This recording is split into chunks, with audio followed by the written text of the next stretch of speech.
Hi everyone, I am Ravindra Babu. Welcome back to my channel Silver 90s Bionit. In this video, we will be talking about the next concept in molecular biology, that is packaging of DNA. We are going to discuss the packaging of DNA both in prokaryotes and eukaryotes. First, you know very well that DNA is a long chain of deoxyribonucleotides. A pair of deoxyribonucleotides of opposite strand of double-stranded DNA molecule forms a base pair. Generally, the length of DNA expressed in terms of base pairs. Each organism is having a characteristic length of DNA. Say suppose for example, here I have some organisms. Say suppose a virus 5x174 is having single stranded DNA as a genetic material. The length of this DNA is 5386 nucleotides. Now, the length of DNA I expressed in terms of nucleotides here, but just now I told the length of DNA must be expressed in terms of base pairs. Here, the thing is, this virus is having single stranded DNA as a genetic material. If the DNA is single stranded, the length must be expressed in terms of nucleotides. If the DNA is double stranded, the length must be expressed in terms of base pairs. That is. And next organism, that is say bacteriophage lambda. Bacteriophage lambda. This bacteriophage lambda is having double stranded DNA as a genetic material and the length is 48502 base pairs. And next E. coli. E. coli is a bacteria, prokaryote, and these are what viruses.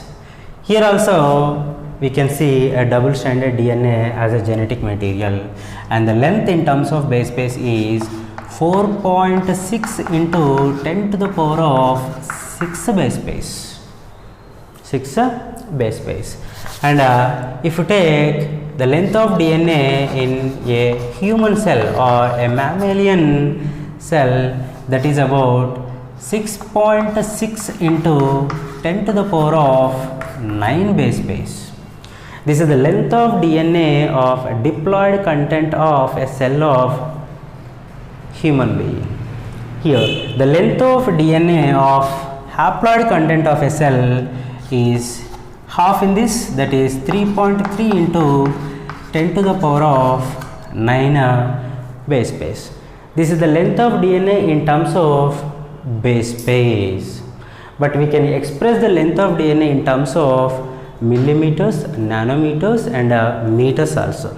Say suppose for example, the length of 5x174 in millimeters is about 0.00183 millimeters. And the bacteriophage lambda length in millimeters is 0.164 millimeters, and E. coli DNA is 1.564 millimeters, and human cell is about 2.244 meters. The length of haploid content is 1.122 meters. Here we can convert the length of DNA from base pairs to nanometers, millimeters and meters and vice versa. This is the another concept we will come across later in the next video, that is numericals on the length of DNA. Let it be now. Here if you carefully observe, the length of DNA of these organisms is many folds greater than the dimensions of a typical nucleus. Say suppose for example, this human cell length of DNA is 2.2 meters, but the dimension of nucleus is 10 to the power of -6 meters, and this is length of DNA is 2.2 meters. Here the question is, how does this long length of DNA got accommodated in small microscopic nucleus? Okay, this is what we are going to discuss under the heading of packaging of DNA. First, let us see the packaging of DNA in prokaryotes. Say suppose for example a E. coli cell. This is a E. coli cell, say.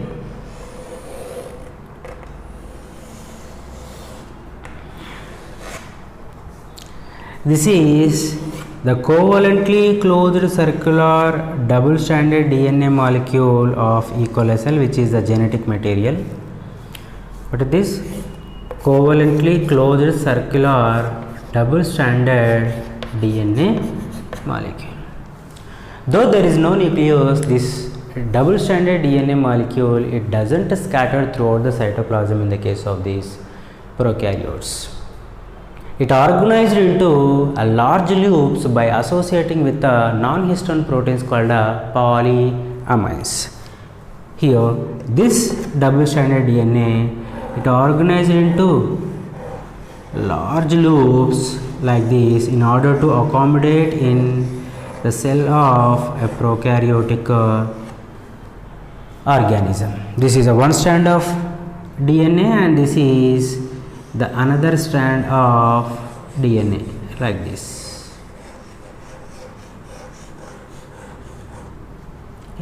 Like this, the covalently closed circular double-stranded DNA get organized in a cell of a prokaryotic cell by associating with the non-histone proteins called polyamines.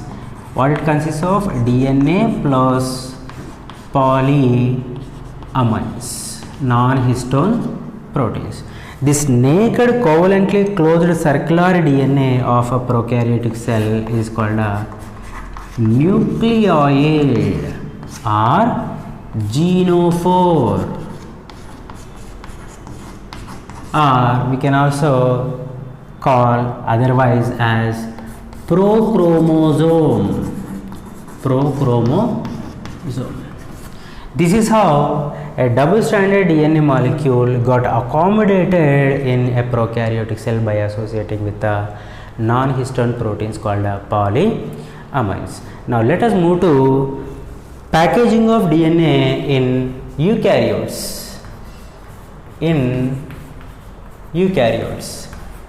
the case of eukaryotes, DNA especially it gets associated with the positively charged histone proteins, which plays a key role in packaging of DNA. Why? Because these histone proteins are rich in positively charged amino acids such as lysine and arginine. This lysine and arginine are the positively charged amino acid residues which are rich in these histone proteins. In the process of packaging, a negatively charged double-stranded DNA about 2 nanometers width gets wrapped around the histone octomers. These are the histone octomers. So, these are the histone octomers. Around these histone octomers, this double-stranded DNA gets coiled around these in about 2 tons, okay, like this. The 2 nanometers fiber of DNA gets wrapped around the histone octomers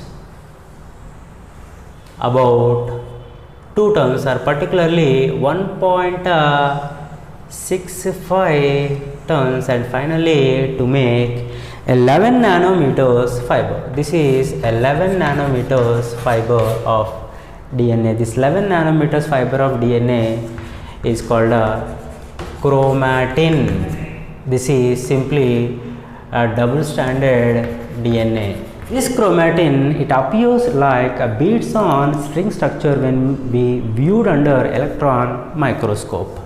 Each bead represents a nucleosome. Say this is a nucleosome. Nothing but nucleosomes are the basic structural units of a chromatin. Here DNA and histone proteins forms a repeating array of DNA particles called nucleosomes. When we come to the detailed structure of a nucleosome, actually this detailed nucleosome model was given by a scientist called R.D. Korenberg. According to him, a nucleosome consists of a histone octamer. That histone octamer is made up of 4 types of histone proteins and each in 2 copies. These are the 4 histone proteins involving in making of a histone octamer of a nucleosome. This is H2A histone protein, H2B histone protein, H3 and H4, and each in 2 copies. This is the another copy of H2A, H2B, H3 and H4. This is what? Histone octamer. Histone octamer. Around this histone octamer, later a DNA of 2 nanometers width of about 200 base pairs gets coiled in 2 turns. This is the 1 turn and this is the another turn of a DNA molecule around the histone octamer. Okay. And additional to this, there is a one more histone protein, that is what we call H1 histone protein. This is the H1 histone protein which binds to the linker DNA. Linker DNA is the one, this is the DNA which connects the adjacent nucleosomes. Here to this linker DNA, the H1 histone protein, to this linker DNA, the H1 histone protein gets binds like this. This is entirely a nucleosome, and this nucleosome, it consists of 5 types of histone proteins. What are those 5 types? H2A, H2B, H3, H4 and H1. Total 5 types of histone proteins, and these histone proteins are 9 in number. Why? Because these histone proteins of octamer are in 2 copies. Okay, so that 8 here and here 1, total 9 in numbers. Now let us come back to the process of packaging in the case of eukaryotes, where the 2 nanometers DNA undergoes a condensation by associating with the histone proteins to become a 11 nanometers fiber. That 11 nanometers fiber is called a chromatin. Okay. This chromatin undergoes a further condensation to become a 30 nanometers fiber. The 30 nanometers fiber is called a solenoid. This is a structure of a solenoid. So this is a DNA molecule, DNA, and these are the nucleosomes. What are these? Nucleosome, histone octamers of a nucleosomes. Okay, and this is the DNA which is coiled around these nucleosomes. Okay.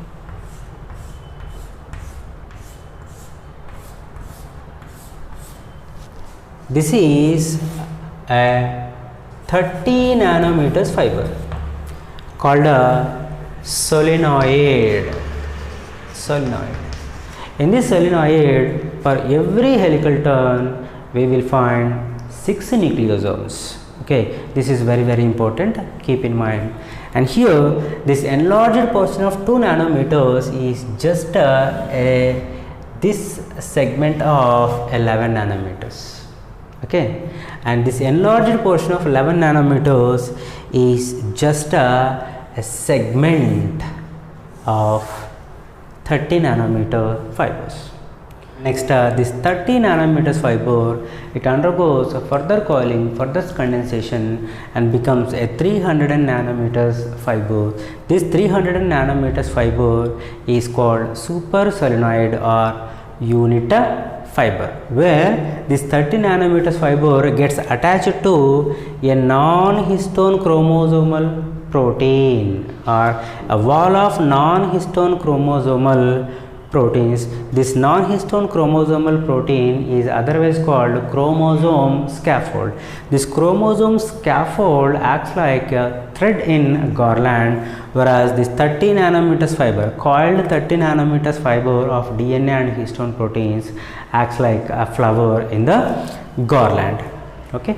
In the next event, this 300 nanometers fiber, by undergoing a further coiling, it becomes a 700 nanometers fiber. This 700 nanometers fiber is called a chromatid. You know very well, the chromatid is a segment, half of the segment of a chromosome.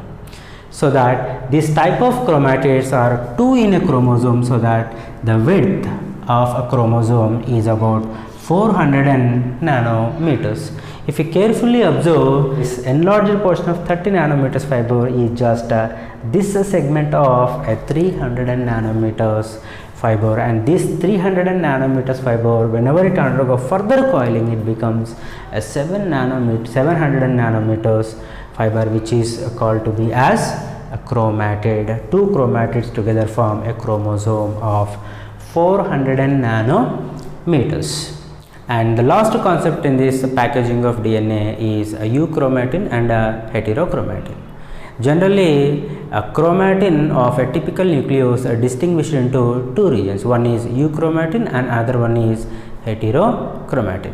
Let us discuss the differences between euchromatin and heterochromatin. So this is the euchromatin and heterochromatin.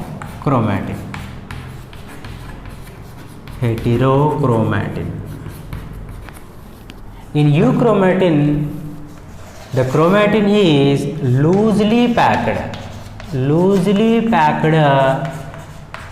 chromatin. Chromatin is loosely packed, and when we stain this euchromatin region, here it takes a less stain, nothing but it is lightly stained region of chromatin, and this region is transcriptionally active. Nothing but this part of chromatin can undergo transcription to form mRNA. That mRNA further, by undergoing translation, will form a protein. Nothing but this region of a chromatin involves in expression. And when we come to heterochromatin, this is a tightly packed or densely